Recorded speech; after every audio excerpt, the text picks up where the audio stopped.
We are now entering the third Palestinian Day of Rage following U.S. President Donald Trump's decision to recognize Jerusalem as the capital of Israel. Early Saturday, at least 25 people, including 6 children, were injured after the IDF struck militant targets in the Gaza Strip. Also, a 6-month-old baby is reported to be in critical condition following the strikes. These strikes were in retaliation to 3 rocket launches from the Palestinian enclave earlier on Friday evening. Witnesses have said that most of the injured were residents of a building near a militant training camp that was hit. Out of the 3 rockets launched from Gaza on Friday, 1 landed and exploded in the southern Israeli city of Sderot, causing damage to several parked cars.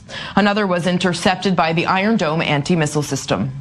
Thousands gather for Friday prayers outside Jerusalem's Al-Aqsa Mosque. But this week it's different.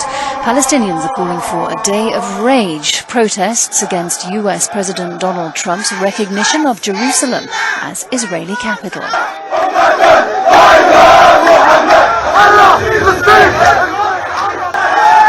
Israeli police increased their presence in Jerusalem on Friday, preparing for the Palestinian Day of Rage.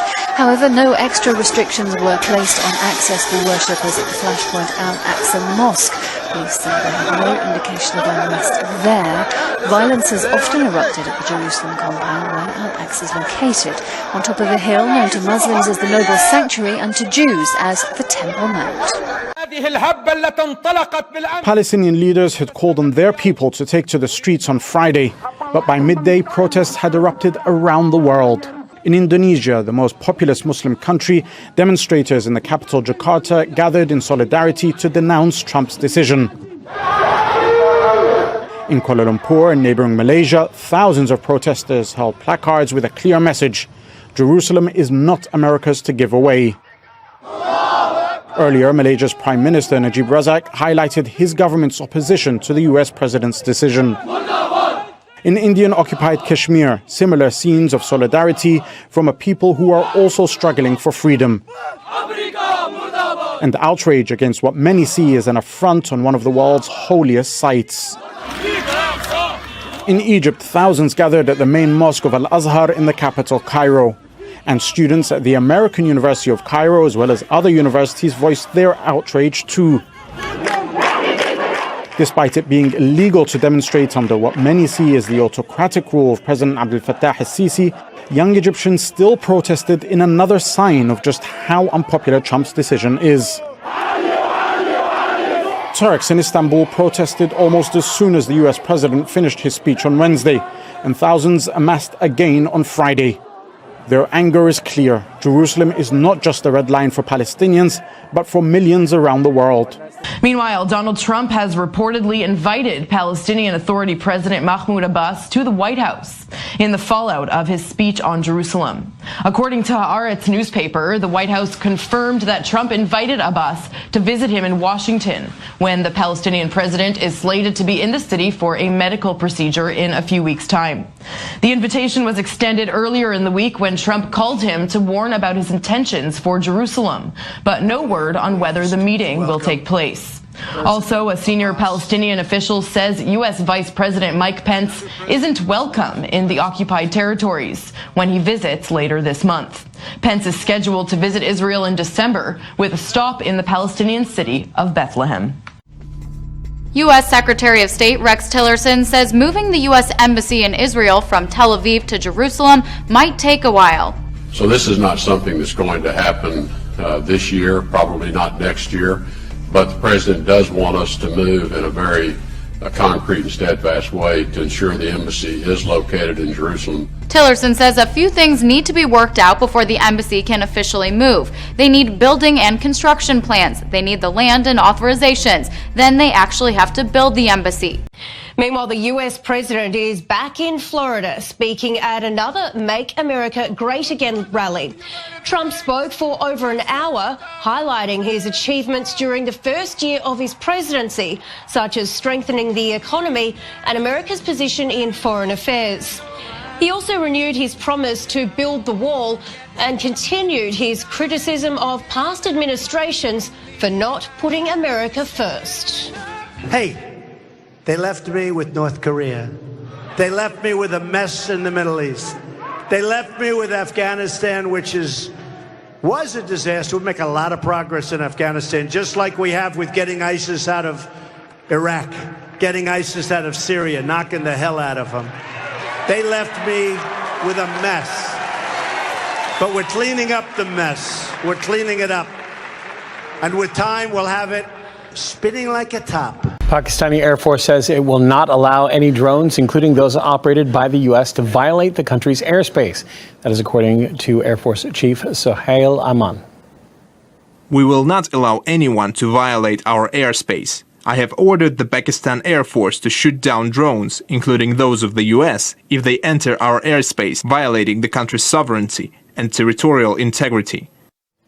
Pakistan has condemned U.S. drone attacks, saying they have been damaging to the country and have caused deaths and severe injuries among civilians. China accused India of invading its airspace after an Indian drone crash-landed in Chinese territory. An Indian military spokesman said they are still investigating an error that caused them to lose control of the drone during a training mission. He also said after the drone crossed into Chinese territory, they quickly informed their Chinese counterparts, following all established protocols. In a press conference on December 7th, Chinese Foreign Ministry spokesman Geng Shuang said India violated China's sovereignty and, quote, peace and stability in the border area. He also said China lodged a diplomatic protest and asked India to stop flying drones near the border to ensure peace. The incident risks once again raising tensions along the China-India border. Tensions reached a high point during a standoff between Chinese and Indian troops in disputed territory that lasted weeks before both sides withdrew in August. The Chinese embassy in Pakistan has warned its citizens of an imminent terror attack targeting Chinese in the country. The embassy released a statement on December 8th,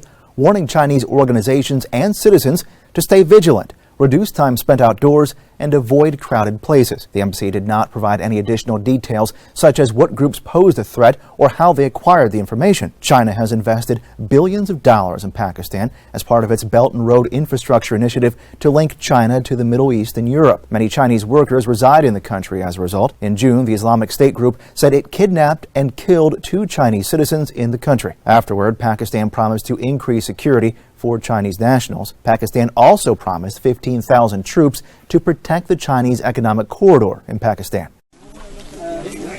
Rohingya refugees continue to flee Myanmar for Bangladesh, despite a deal between both countries to allow them to return home, the UN says. More than 600,000 Rohingya have been driven out of Myanmar since a brutal military offensive began there in August. More than 1,500 people are estimated to have fled Myanmar last week. That's way down compared to the height of the exodus. Despite that, the UN has labelled the actions of Myanmar's security forces as textbook ethnic cleansing and possibly genocide. At least 14 United Nations peacekeepers and 5 Congolese soldiers have been killed in an attack in the Democratic Republic of the Congo. The UN says over 50 other peacekeepers were injured in the attack in the North Kivu province in the eastern part of the country. The UN has a large ongoing mission in the Congo called MONUSCO to stabilize the region and provide humanitarian assistance. Sources told a local radio station that fighting lasted about 4 hours. A UN official said this is the worst attack on UN peacekeepers in recent memory. Japan is planning to buy long-range missiles in an effort to deter growing security threats. According to the country's defense minister, the missiles will be used to defend naval ships and possibly for island defense. CNN reports Japan will buy a few kinds of missiles, long-range anti-ship missiles and joint air-to-surface standoff missiles from Lockheed Martin, as well as joint strike missiles from Kongsberg Defense and Aerospace. The defense minister didn't mention North Korea by name, but the Hermit Kingdom is increasingly posing a threat. North Korea launched a ballistic missile in November that it claims is capable of striking the whole U.S. mainland. The missile landed in the Sea of Japan.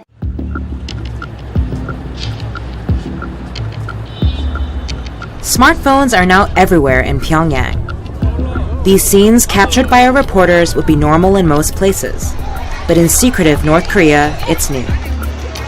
You might think that's good news for North Koreans, who can now communicate more openly. Well, actually, the regime is using smartphones and other devices as powerful weapons of mass surveillance. North Korea is in a fight against outside information. And according to people who have recently defected, like this man, the regime has been stepping up censorship efforts. 북한에서 허용하지 않은 그런 모든 콘텐츠의 시청, 만을 해도 공화국 형법 60조라고 하는 반역 용모제 쿠데타 모의제인데 형법에 이제 해당시켜서 사용을 합니다. 지금은 실제로. The exact nature of Pyongyang surveillance software remained a mystery for years, until someone leaked software and smuggled out mobile devices. Inside of the tablet, some of which traveled all the way to Florian Gruno's lab in Germany. The IT security expert and his colleagues have extensively analyzed North Korea's technology. we couldn't see anything else like this. If you want to say so, they are like the market leader in implementing those kind of controls. Here is Ulim, a tablet that was released in 2015 and only recently got out of the country. Is basically a very cheap, common Android tablet PC. This tablet is engineered to prevent file sharing. It only reads two types of files, one that's created or signed by the government and another by the user. When I click on a file that has not been created on the device or is not signed by the government, then the following happens. It says this is not signed file. Users also have no chance to delete their activities or hide them from the authorities. The system takes random screenshots of their browsing history and other apps. And this is the psychological, social message to not even try to do this because they will find out. As artificial intelligence continues to integrate into our everyday lives, a growing chorus of criticism is highlighting the dangers of handing control to machines. For example, there's now a supercomputer that's able to create an artificially intelligent child.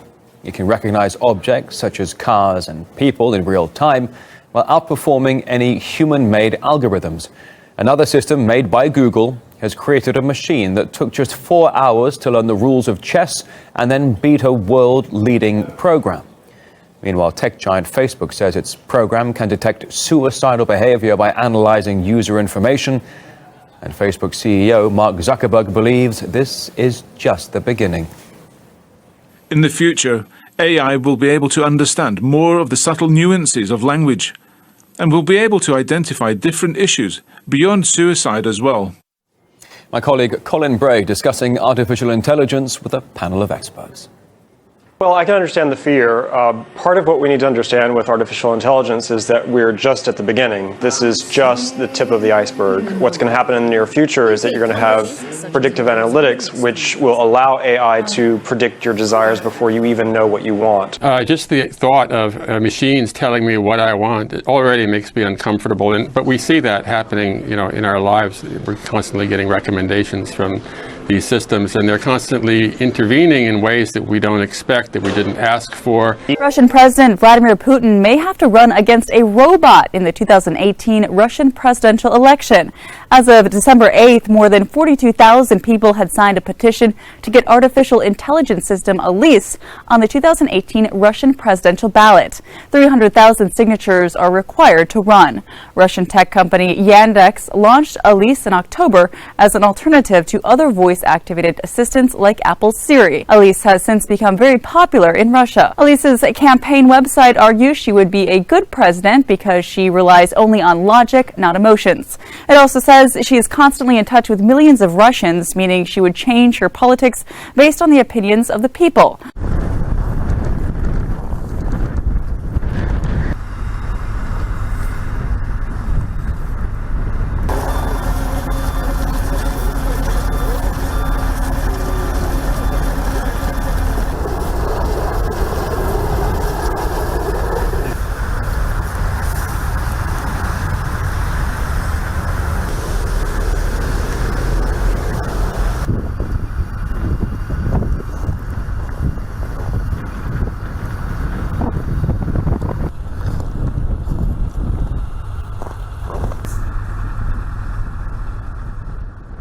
Winter storm systems will impact millions of people from Texas to Maine over the next few days. San Antonio, Texas saw rare snowfall overnight.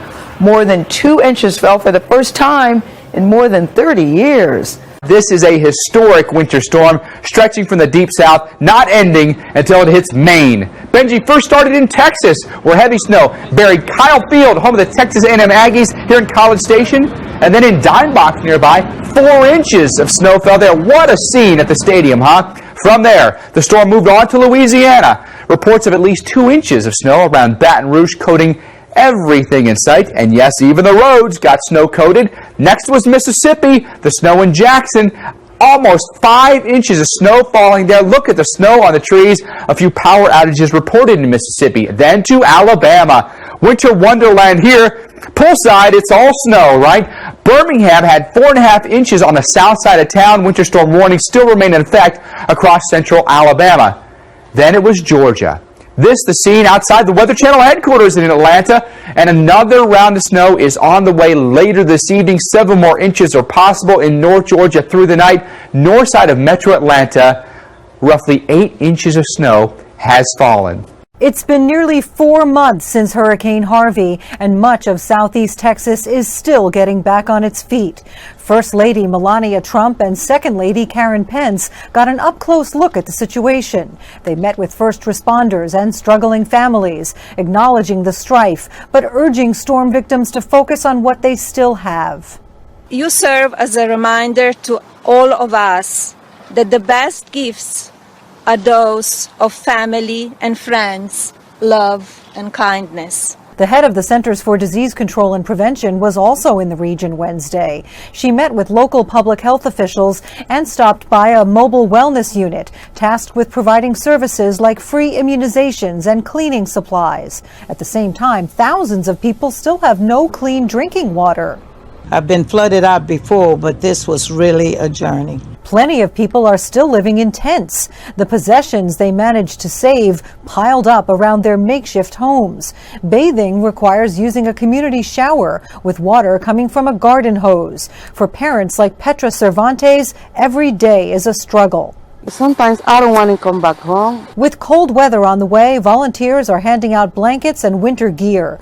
They're hoping storm victims will not lose their resolve. The sun is shining again, and they just don't realize how long this process is. This is not an overnight fix. Breaking news in Southern California, where thousands of firefighters are waging an all-out battle against 6 major wildfires now. President Trump declaring a state of emergency, those fires burning from Ventura County right down to San Diego County. The Lilac Fire outside San Diego, more than 4,100 acres in size, and still no containment tonight. The Thomas Fire, where we were anchoring this broadcast last night, now destroying more than 400 homes and structures. And those powerful Santa Ana winds fueling those fires at this hour. Tonight, those California infernos unrelenting. There it goes. That 747 supertanker joining more than 8,000 firefighters on the ground. In San Diego County, the Lilac Fire, driven by winds gusting above 50 miles per hour Thursday, destroying dozens of structures. We have crews surrounded this whole area. We're going to make a stand and we're going to protect all the ones that we can. As the flames churn towards this 500-horse stable, workers scrambling to free hundreds of horses, their only hope of escaping the flames. You can see the horses stampeding. Some 24 did not survive. Many are still missing. Our Rob Marciano on the front lines as the fire spread overnight. Look at this structure just completely going up in flames. The trees next to it starting to light, and those embers being carried by this wind. You can see just how these spot fires can flare up. The Thomas Fire in Ventura County, so explosive it looked like a volcano. We were on the ground, and you can see how massive that plume of smoke is. This thing towers into the sky thousands of feet up. Our station KABC in the air today above Ventura. The fire just moved through here too quickly with too much in the way of high winds to save most of these homes. Tonight, parts of the Thomas Fire burning close to the town of Ojai. One of the things about fires like this is that it creates its own weather. This is incredible. You can actually see the fire sucking in the smoke right into those flames. Firefighters helpless to stop it. In some ways, fighting a fire like this is like fighting a hurricane. You know, there's not that much that humans can do to stop something this massive. Right. Yeah, it's real similar in that sense. Mother Nature's going to do her thing. And as if the fires really weren't enough to contend with, an earthquake struck near Malibu. The U.S. Geological Survey has reported that a 3.3 magnitude quake hit about 12:44 this morning. The Lost Hills Sheriff Station did not get any reports of any damage. We got you! It's incredible footage of a band of brothers saving the homes of complete strangers. Dramatic video and photos show embers raining down as buddies from high school, armed only with hoses, risk their lives to put out this inferno in Ventura. The 5 guys even climb onto the roof to spray down a palm tree on fire that is dangerously close to igniting the building. Today, we brought the heroes together as they told us what inspired them to spring into action. We were in it for the long haul, and we wanted to help however we could. We were just members in the community that wanted to help out. And get this, these guys didn't coordinate their rescue efforts. They showed up separately. We just met up randomly. Yeah. It was kind of crazy. We were all just helping out, and we ran into each other. And then once we realized who we were, it definitely gave you a sense of relief when you see a friendly face. But it was dangerous. They had to watch for burning embers since they weren't wearing protective fire gear. Flying embers, like the top of my nose got burned a little bit, and then the side of my neck. Together, the men from Camarillo High School helped save 3 homes and an apartment building.